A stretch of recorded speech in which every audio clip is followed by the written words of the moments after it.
Hey, I just plopped down on my recliner and I got my state-of-the-art limited edition Cole Special Marvel shirt on. So let's talk about Ant-Man and the Wasp. With the sequel, the Ant-Man movies seem to cement their reputation as the lighter, fluffier, more fun installments in the MCU to contrast the darker chapters like Infinity War. The first one followed Age of Ultron. So that's kind of their thing. And I like the first one. I like the first one a lot, and for that same reason, it was just such a small story after such a big, world's ending type thing. It was kind of refreshing. It was kind of nice, and of course, this new one coming off the heels of Avengers: Infinity War, which is, I think, undeniably the darkest chapter in the entire franchise. This movie was getting the same sort of hype, the same sort of reviews were coming out that it was a nice breath of fresh air of just light fluff. Not too demanding, not too taxing on your emotions, just kind of fun. I was getting that sort of hype, so that's what I was expecting going into it. But unlike the first Ant-Man movie, which I did find very refreshing, this one I couldn't help but want more. Infinity War was such a big, ambitious, hyped up project that miraculously actually lived up to the hype, in my opinion. 19 movies came to a head in this one, and it was just so big and climactic. And I want to see the conclusion of that story. And this one just coming out 2 months after Infinity War, I was just constantly underwhelmed. Maybe if I watch it sometime in the future, just completely out of order of the franchise, just for fun, I'll probably enjoy it more. But as it was, I was just sitting there like, none of this means anything. I just want to get to the meat of the franchise's big story arc. And while I do think that's the biggest reason I was underwhelmed with this movie as a whole, I do think it had its own personal problems. The first one didn't have as high stakes. It wasn't end of the world scenario. It was basically a heist movie on a very small level, literally and figuratively. And it was fun, but there were still stakes, tangible stakes that you could get behind and root for your protagonist. This one is so absent of stakes that it was almost too light of entertainment. I wasn't really invested at all because both the protagonist and the antagonist have reasonable goals, reasonable motivations. I didn't see a huge problem with the villain that I needed to be rooting 100% for the protagonist. The film really has two antagonists. One is such a throwaway villain that I'm confident he was only written in there to fuel one of the action scenes, the car chase you see in the trailer. He has no purpose in this film outside of that. He's just a dude that wants to make some money off of Hank Pym's tech. So you really don't care about him or his plight at all.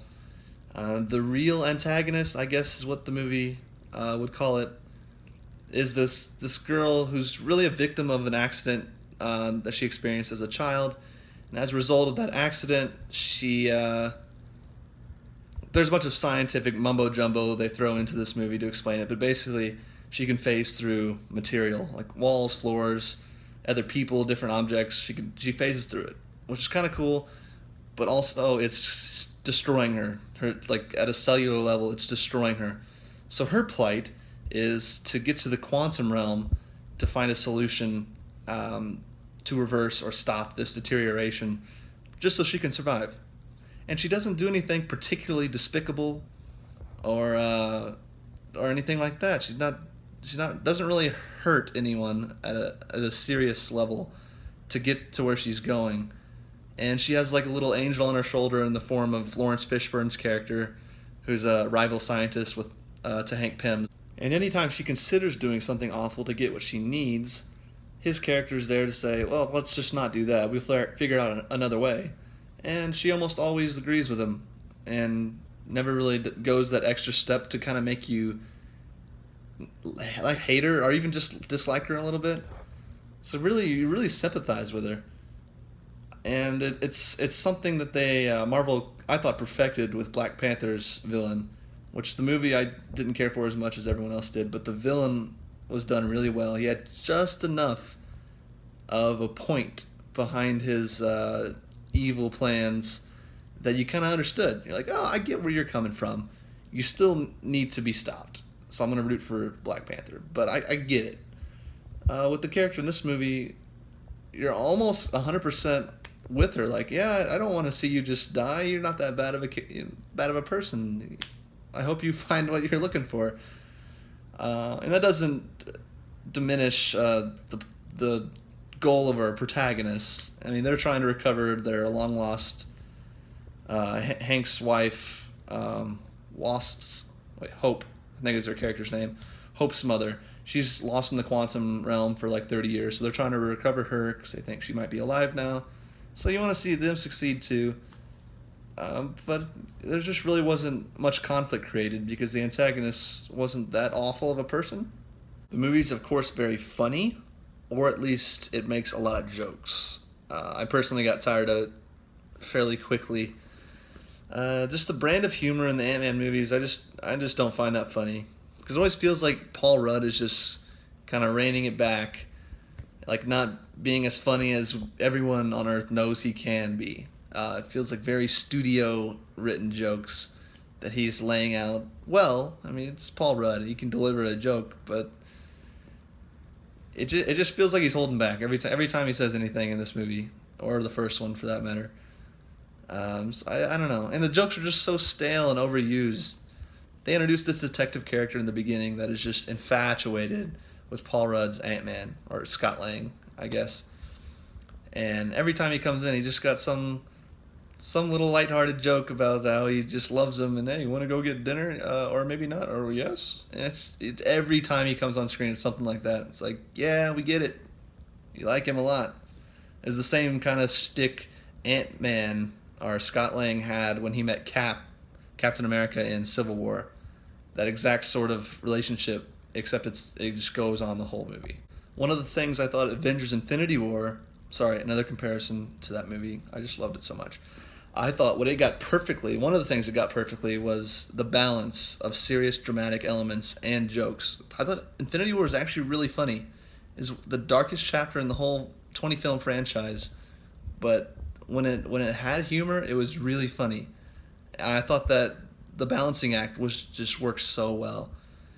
And I don't know, I guess Ant-Man, just this little mini franchise is just not my cup of tea because it's just nothing but jokes and fluff. And I don't know, just want a little bit something more to bite into with my superhero movies, I guess. But listen, I know I'm being harsh on this movie, and it is because of what I said. I just like the tone and the story of Infinity War. I want to see more of that. This just wasn't what I was looking for. So I'm being exceptionally harsh on it, but it was fun. You know, I think if it had come out either later in this year or before Infinity War, and I didn't have that on my mind as much, I think I would really enjoy it. It's completely inconsequential, just kind of light on plot, light on characters, just fun stuff happening. So maybe I shouldn't be so harsh on it, but it's my own personal feelings on it just because of where I am in the MCU with Infinity War and stuff. I'd give it like a 72%. Maybe on rewatches it'll be a better grade, but yeah, right now it just wasn't what I was looking for. But yeah, so I'll talk to you next weekend when I see whatever comes out next weekend. Bye.